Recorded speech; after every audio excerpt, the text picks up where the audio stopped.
Hi, this is Tom of Junkie XL, and I'm a guest here at G4TV.com, and I will be talking about the new Need for Speed game. So stay tuned.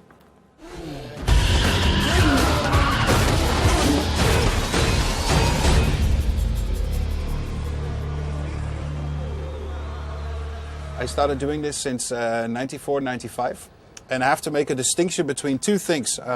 One is called soundtracks, which is technically music that's already written, it's already done, already released, that is being licensed exclusively for that particular video game. In that respect, I've worked on 1,500 games or so, or even more. And the other side is doing original score for the video game, which is technically the in-game music, and nowadays that's usually interactive, like the Need for Speed game. And in that case, I've done around 15 to 25 video games, some of them completely on my own, some of them in collaboration with other people. Among those are the Sims, Need for Speed, SSX Blur, Path of Neo, Destroy All Humans, quite a lot. When I make music for video games, for starters, it's really important that you nail the vibe of all the songs that really fit with what the game is all about. But how the music is actually working in the game, the interactive aspect, that's almost like a separate ball game to composing the music. And you sit down with the people who are responsible for that. And with a nice word, they call those people audio leads. There are persons that are completely responsible for all the audio that happens in the game. And you sit down with them and you analyze a racetrack of like 3 minutes, 4 minutes, one lap. And you start questioning, like, how many moments in this lap something will happen that will trigger a certain emotion with the player. And we call those things events or beat marks, and we write them all down. For instance, you got an awesome start. The first corner was awesome. The third corner, you're out, and you're still running, and you go back in.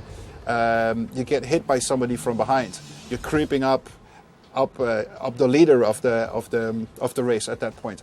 All moments that do something with the emotion of the player. And the most important part is that gets scored, supported, so to say, not only by the sound effects, but also by the sound of the engine, but also the music. And you break all those 25 elements down to simple things. And you start thinking, what do I need to do musically to support a euphoric feeling because you're winning the race, or a disappointed feeling that you try to pass that leader for 4 corners now and that you haven't succeeded yet. So those are things that you try to figure out, and you try to compose music accordingly. They bring me in pretty early on the process, writing the music for a video game. 2 really good examples, SSX Blur and the Need for Speed game. I went to the office where the game was actually being developed. Need for Speed, in this case Vancouver, and you get there and 2 massive floors are completely packed with clothes and profiles of all the people that are in the game, massive drawings of the cars, how the stages are going to look like, how the tracks are going to look like. So they're still in the process of getting the looks right of the game, and actually the game is not even written yet. So you sit down with the creative people and they say what the game is all about, what the vibe of the game is, and I take all that information with me home, and I start thinking about it, what would be a really good musical direction. You go back, you make a couple of demos, and then you present the demos technically to the creative team, and then you start talking about it again. And technically, that's the point where it gets decided whether you get the job or not. The early 90s, there was room on radio stations for electronic music. A lot of electronic acts benefited from traditional media like radio and TV. Nowadays, because where the music industry is heading, most of the radio stations internationally, they have a playlist that only contains 15 to 25 tracks that are played over and over and over again, and there's no room for underground electronic music. I realized that pretty soon in the 90s, and that's why I started focusing on video games, also music for commercials and for movies.